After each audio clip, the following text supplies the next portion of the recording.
ભાવનગર મહાનગરપાલિકાની ટીમ સાંઢિયાવાડમાં દબાણ હટાવવા માટે પહોંચી હતી।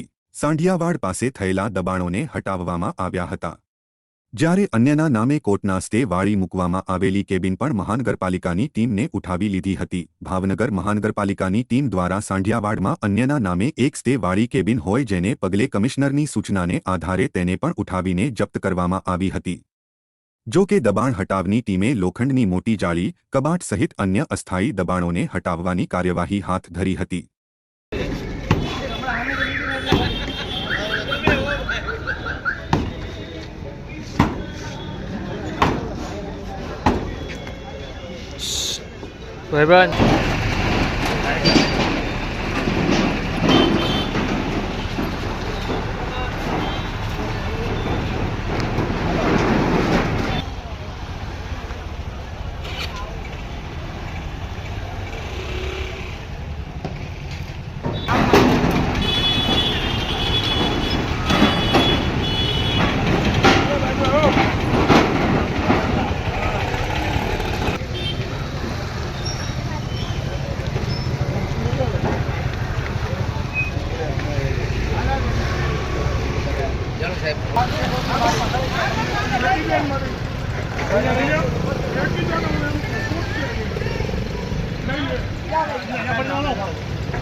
बाहर निकल